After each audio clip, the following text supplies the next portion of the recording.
Everyone in the small French village knew Michel. He'd come to his garage, fix your car, didn't talk much, went home. It had been like this for 25 years. But that day, the aviation engineer pilot watched Michel's hands closely. These weren't hands that had only seen car engines. These hands knew aircraft technology very well. The pilot became curious and asked, "Do we really know who you are?" Welcome to Hidden Warriors. Before we begin this incredible story of hidden expertise and forgotten skills, tell me in the comments which country you're watching from today. And if you believe stories like this deserve to be heard, hit that subscribe button and help us honor the skilled warriors hiding in plain sight. The morning mist clung to the cobblestone streets of Saint-Pierre-des-Bois like a shroud that refused to lift. This corner of rural France had existed in the same rhythm for centuries, the baker arriving before dawn, the cafe owner sweeping his doorstep, and the church bells marking time with mechanical precision. Among the 847 souls who called this place home, Michel Dubois was perhaps the most predictable. Every morning at precisely 7 a.m., the metal garage door would roll up with a grinding screech that had become the village's unofficial alarm clock. Michel would emerge from the small apartment above his workshop, dressed in the same oil-stained blue coveralls that had seen better decades. His movements were deliberate, economical, no wasted motion, no unnecessary gestures. The garage itself told a story of stubborn perseverance. 2 service bays with concrete floors stained black from years of automotive fluids. Tool chests arranged with military precision along the walls. A workbench that had been cleared and organized the same way every evening for 25 years.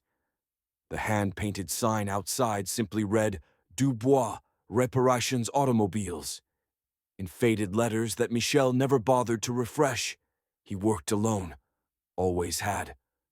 Customers would bring their aging Citroëns and temperamental Renaults, explain their troubles in the rapid-fire French of the countryside, and Michel would nod once, quote a fair price, and get to work. No small talk, no commentary about the weather or politics or the state of modern manufacturing.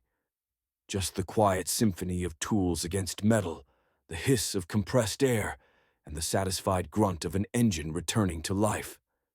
The villagers respected him for his honesty and his skill, but they knew almost nothing about the man himself.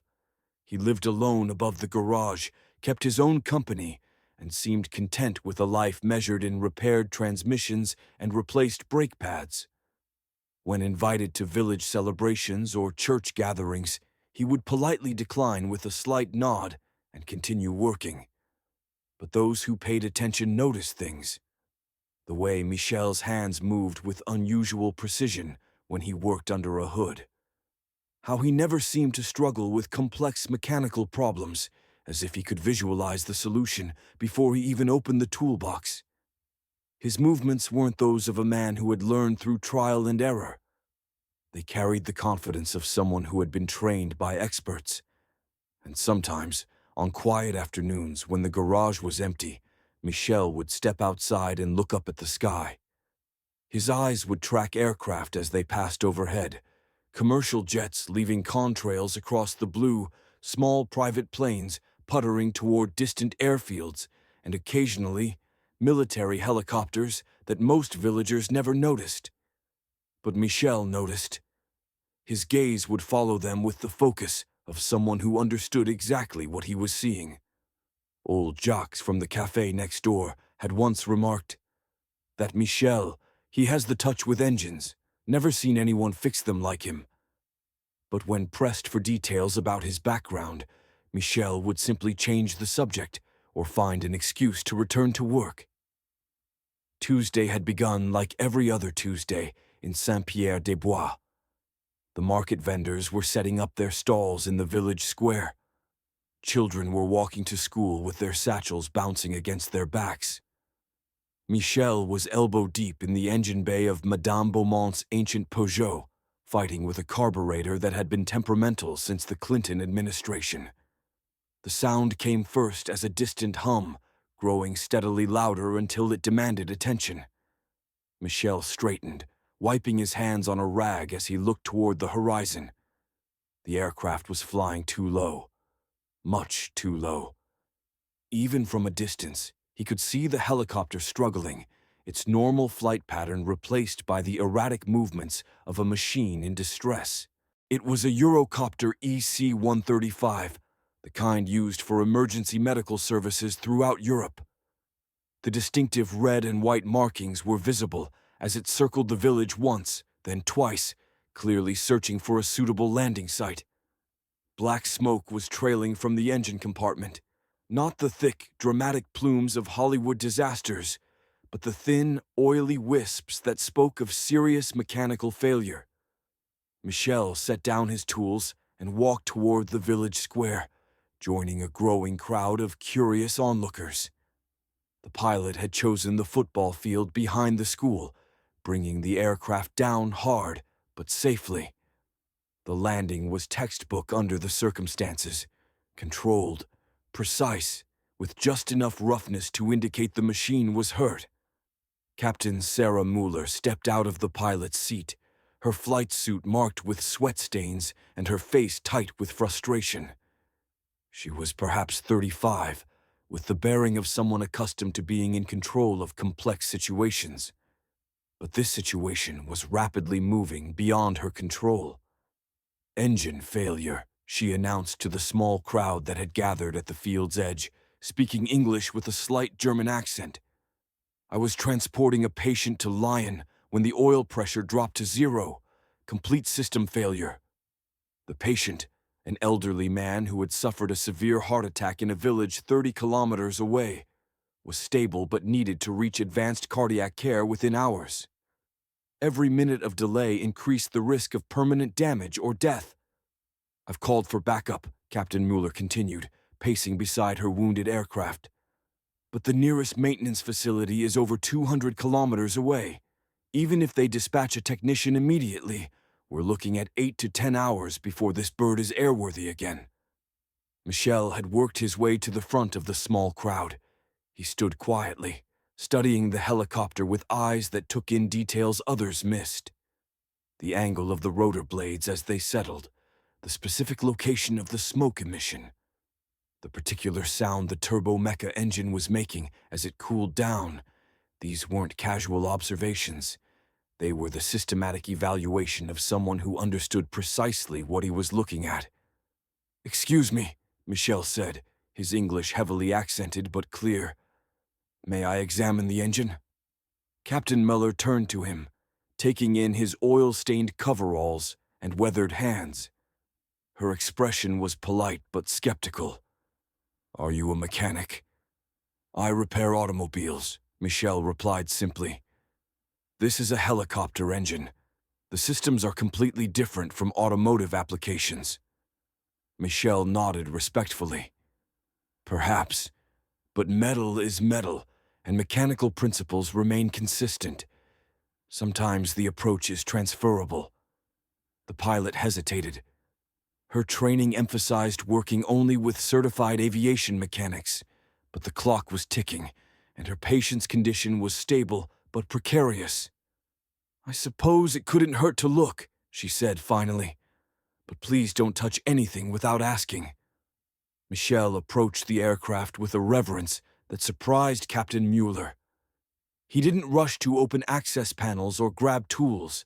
Instead, he walked slowly around the helicopter, listening to the subtle sounds of cooling metal, observing how the machine settled on its landing gear, noting the pattern of oil residue that had begun to appear beneath the engine bay.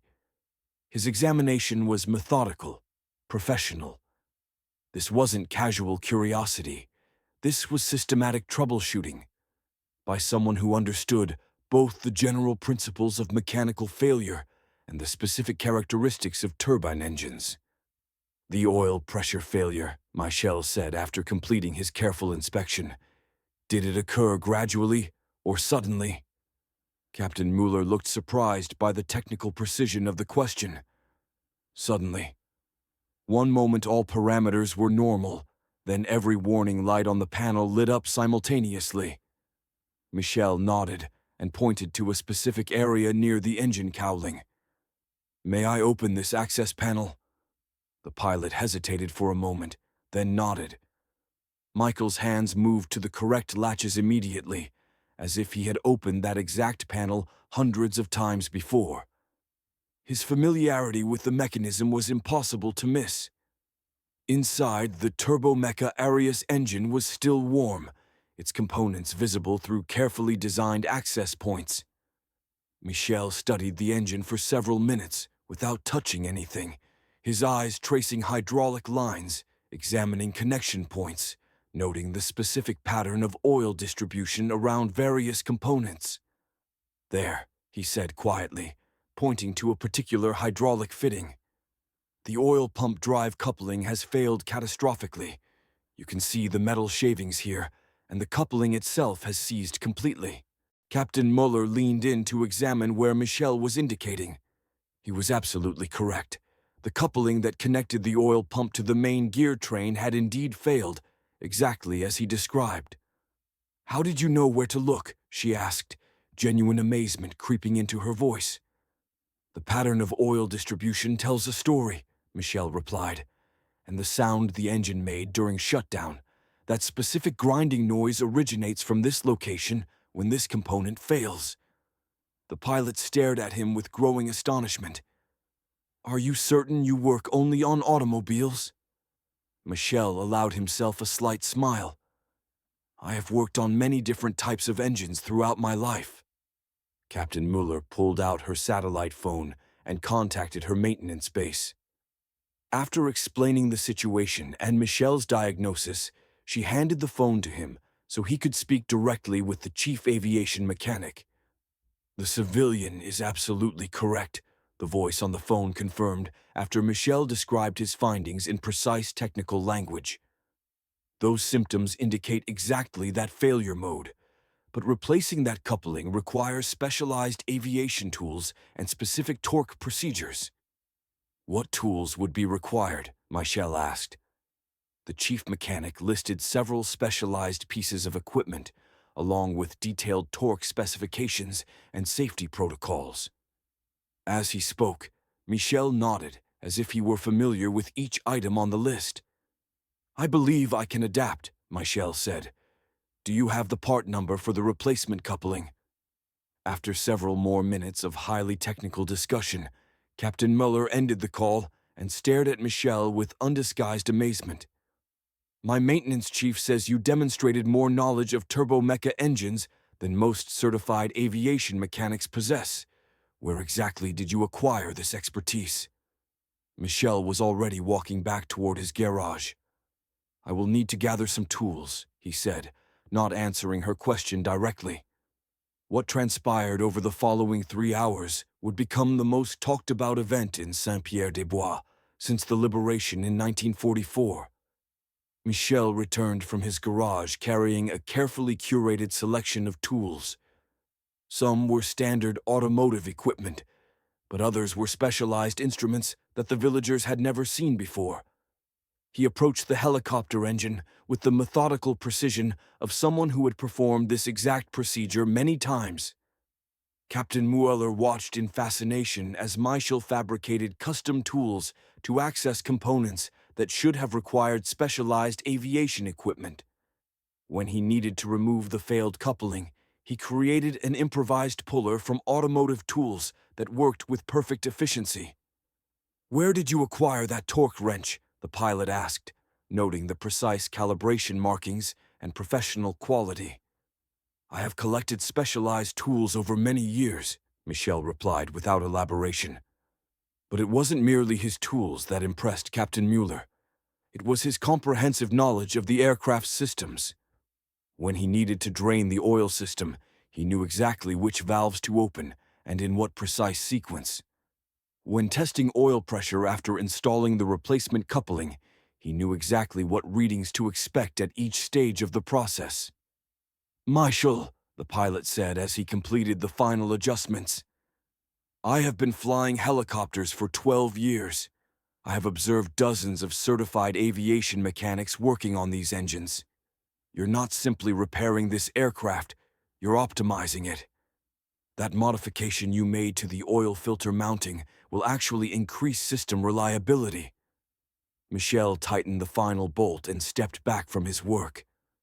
Please start the engine.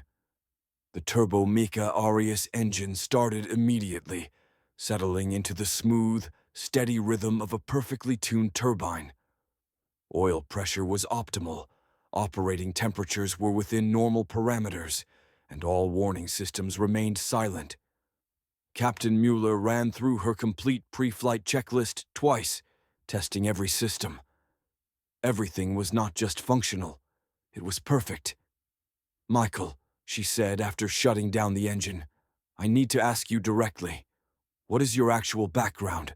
Because what you just accomplished is impossible for someone who simply repairs automobiles. Michel began cleaning his tools with the same methodical care he had shown during the repair.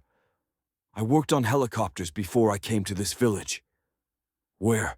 Which service? Michel looked up at the sky, where another helicopter was approaching, the backup aircraft Captain Mueller had requested hours earlier. French Air Force, he said quietly.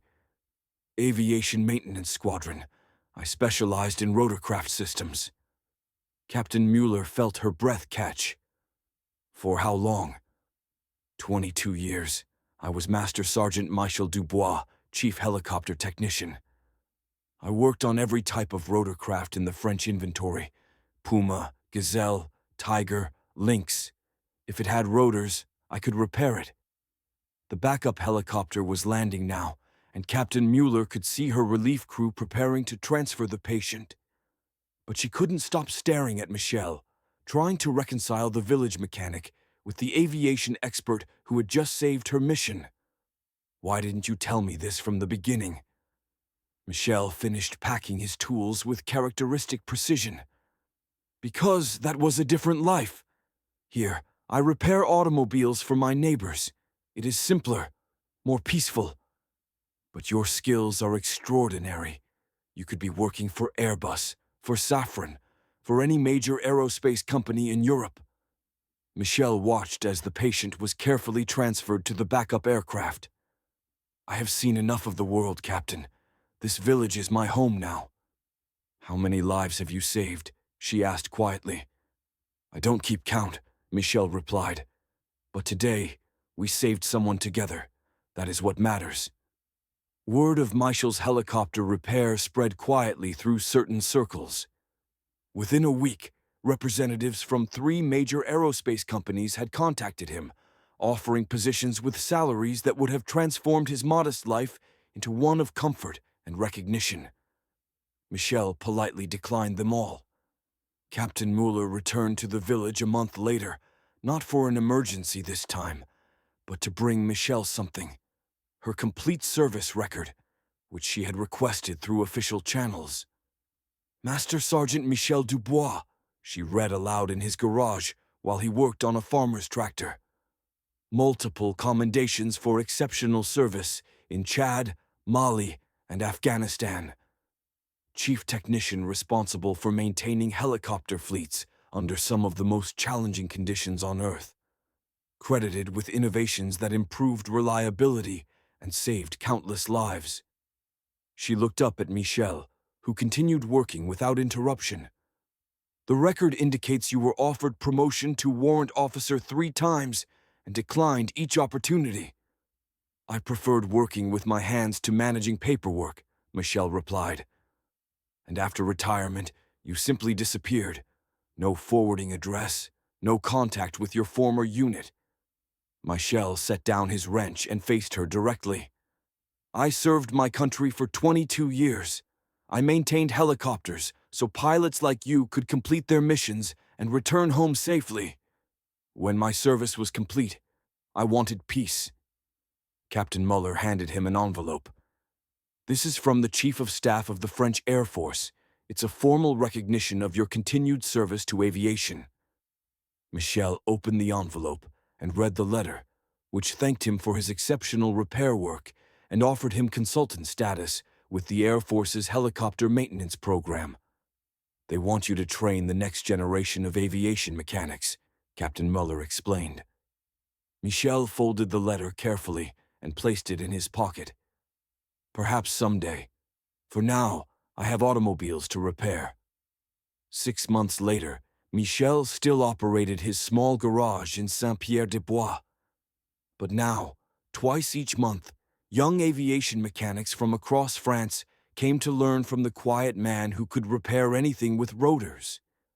He taught them not just technical procedures, but something more valuable: the patience to understand what an engine was telling them, the wisdom to see solutions others missed, and the humility to serve without requiring recognition.